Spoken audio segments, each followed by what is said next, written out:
Vértebra T12, última vértebra da coluna. Se refere ao pubis. Nossa, se fala pubis, vocês já aprenderam hoje que o pubis é não sou bom de cama. Ao intestino delgado, já aprenderam também sobre o intestino delgado no endoderma. Ao sistema linfático, que vocês vão aprender hoje ainda nessa aula.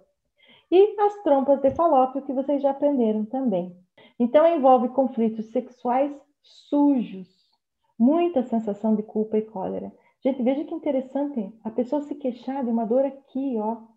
Vou até voltar aqui um pouquinho, que eu quero falar com o Mário e com o Cristiano. O que vocês percebem no dia a dia de vocês, assim, o professor Cristiano como massoterapeuta, o Mário como fisioterapeuta? Só para as meninas entenderem um pouquinho, essa região torácica mais baixa aí é comum aparecer muitos problemas nessas vértebras? Vou responder então primeiro, Lua, antes do professor Mário ali. Uhum. É comum, é claro que não só na T11, T12, creio que a lombar ali e a cervical são as campeãs assim de problemas, até pela formação delas e tudo, né? Mas é bem comum também na T12. E eu vendo aqui com essa parte de conflitos sexuais nessa área, assim, uma chave para talvez resolver ou até ressignificar esses clientes ali que aparecem com esses sintomas. Né? Passar a palavra para o professor Mário ali. Então vamos lá, vai lá, Mari. Fale alguma coisa. É que para mim, vou explicar para vocês por que eu chamo eles, né? Porque eles trabalham direto com isso, com coluna. Muitas vezes o Mário, por mais que a especialização dele é outra, mas no dia a dia, né, assim, da clínica, às vezes vê isso. Porque eu, como fisioterapeuta, quando eu descobri essas coisas, eu achei que eu tinha descoberto sei lá, o Santo Grau, você está entendendo? E aí eu queria ver de vocês, nesse primeiro impacto, o que vocês sentem quando eu falo dessas coisas. Bom, primeiro, queria deixar um oi para o Cristiano, faz tempo que eu não vejo, desde o curso tudo bem? de cultura. Que bom te ver que você está aí com a gente, viu?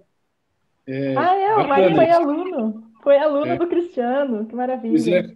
Que bom, né? Que bom que ele está aí com a gente. Então, Lu, região cervical que você estava falando, tá? É muito comum aparecer essas alterações, tá? São as duas mais comuns ultimamente, né? A lombar continua campeoníssima, a lombalgia e cetalgia campeã, disparada. Nós vamos entrar nisso daqui a pouquinho. Mas eu vejo que tem mais predomínio de alterações cervicais do que torácicas. Normalmente, torácicas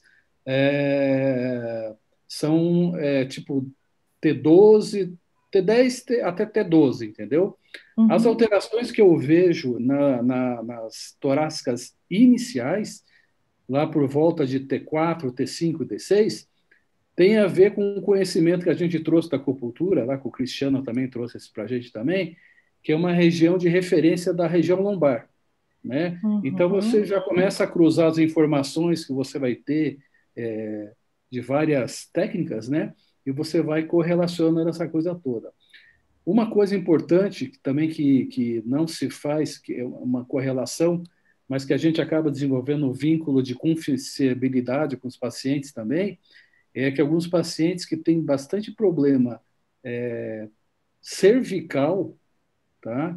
E nas primeiras lombares, eles relatam algum distúrbio assim de distúrbios sexuais, né?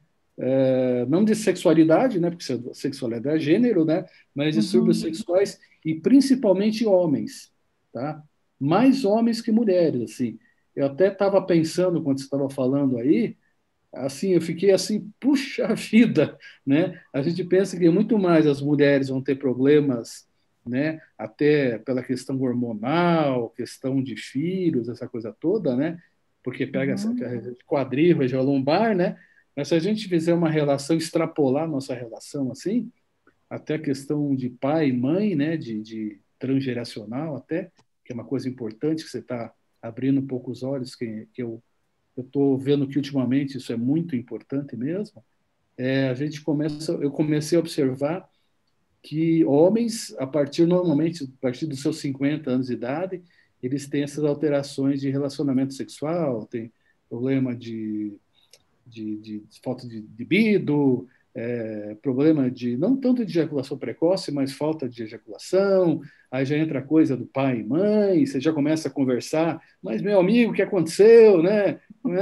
Você começa a conversar com a pessoa para ver o que está acontecendo assim, né, no dia a dia dela, e a pessoa vai contando para você, e você, né, faz um pacto com ela, e você vai observando. E isso, para mim, enquanto fisioterapeuta, né, enquanto também aí introduzido ao mundo da acupuntura pelo Cristiano também, isso é importante também porque a gente faz a correlação com algumas outras regiões dentro daqueles elementos, né, Cristiano, da água, terra, fogo e ar, que a gente trabalha na acupuntura, vou chamar sistêmica, né, não de pontos, mas sistêmica. E eu começo também a trabalhar com umas manobras que existem também na manipulação visceral também, que tem relação principalmente com o que você está falando agora, da região torácica, né? Elas não se relacionam muito pouquinho com a cervical, mas bastante torácica e lombar, entendeu? Então você já começa a juntar tudo isso, e para mim, essa conversa é muito importante porque eu posso chegar naquele ponto, e muitas vezes o relato que a gente tem do paciente ou da paciente é que assim, nossa, doutor, o que você fez comigo? O quê? Né? Ah, eu estava assim, assim, assado, eu estava meio deprimido, estava meio ansioso, e hoje eu não estou. Ah, tá bom. E como é que está a sua dor? Ah, não, a dor, né? Nem esqueci nela, que me preocupava é que eu estava muito deprimido, muito ansioso, blá, blá, blá, essa coisa toda. Então, é interessante, né, a gente poder relacionar essas várias técnicas, né, Lu? Que a gente vai comprovando, né, até dentro do... Acho que até a Cristina trabalha com microfisioterapia, eu fiz o módulo inicial da micro também. Você chega lá no módulo da micro, que você faz a relação da micro com as vísceras, né, com a região também da coluna vertebral, não como componente ortopédico, mas como componente visceral e sistêmico também, né? Então a gente, no fundo, a gente está vendo que as coisas estão se convergindo, né? E a gente tem que ter o acesso a essa convergência para solucionar de alguma maneira, né? E eu estou muito, a minha ansiedade é que a gente chega logo na prática dos mapas, essa coisa toda, para já começar, né, a brincar no bom sentido com as pessoas.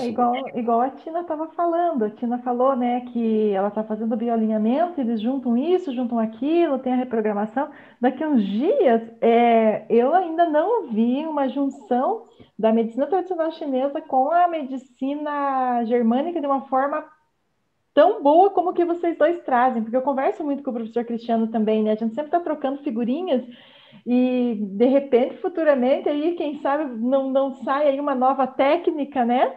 Baseada em tudo isso.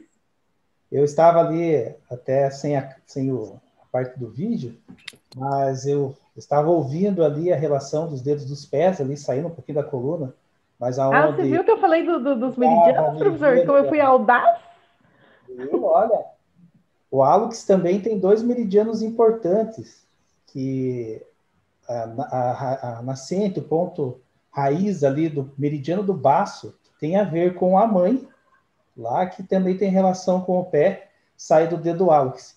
E o do fígado também sai do dedo hálux. E aí também tem o ponto do estômago que termina. Todas as terminações ali, das extremidades do dedo dos pés, ele tem essa relação ali, então, com algum ponto dos meridianos. E lá na acupuntura, ou na medicina tradicional chinesa, é trabalhado esses, assim, problemas, diagnósticos por canais, de acordo com aquele ponto afetado. Igual então, o professor Mário perguntou das unhas, né? Ela tem uma leve diferença na medicina chinesa, que é uma extensão dos tendões, é conjuntivo, mas assim, se afeta uma unha isoladamente, afeta aquele meridiano que está ali, alguma coisa de relação. Na parte visceral também, vê a região dos dermatos e, de repente, a correlação com os órgãos ali, igual o estômago, pâncreas. Na medicina chinesa, a gente trata isso daí como pontos de transportes, que são praticamente muito semelhantes aqui. Até algumas emoções, igual da vesícula, são assim, uma correlação muito próxima. Acho que uma aprofunda a outra, assim, dentro desse tratamento. Muito legal. E são essas as ferramentas, né? E por falar em Tina, cadê a Tina? Tina, você está online, Tina? Deixa eu ver aqui, que eu não vejo todo mundo. Tina, agora é tua vez, agora é tua vez. você que tem todas essas questões aí, como fisioterapeuta e pilateira, né? E também essa questão aí da microfisioterapia, mas principalmente a questão da tua coluna. Como que você está se sentindo assistindo essa aula, Tina, e vendo todas essas questões assim? Então, ela faz todo sentido, né? Eu estava conversando com as meninas aqui em casa, cada uma com as suas questões, uma com questões no pé, outra no joelho. A questão de observação, ele fecha tudo. Não sei nem como me expressar, mas junta, como o Mário falou, todas as técnicas, a verdade é uma, são pontos de vista que a gente vai fazendo um somatório e ele só enriquece, tanto, não falo nem a nível de diagnóstico clínico, mas primeiro a gente quer se tratar, né, porque nós temos as nossas questões. A gente vê que, uma vez eu li alguma coisa, mas em relação assim que a nossa vida adulta é a fase de resolução da nossa infância, então boa parte das nossas questões estão lá, né, e às vezes a gente negligencia o nosso comportamento e as nossas falas e as nossas atitudes em relação às nossas crianças, e a gente está criando ali, gerando conflitos e traumas que vai o resto da vida desses seres para se tratarem, para acharem as suas questões, né? Pelo menos eu observo isso por mim. Né? E é muito importante, interessantíssimo. Até essa semana nós tivemos uma conversa, né? Então, quando você vai direto no ponto, quando ele faz sentido aquilo para você, você ressignifica, você olha com outros olhos, automaticamente o sintoma ele se abranda e some, né? Praticamente dissolve. Tem pessoas que às vezes eu converso que ela simplesmente, igual o Mário falou, ela esquece o problema que ela tinha.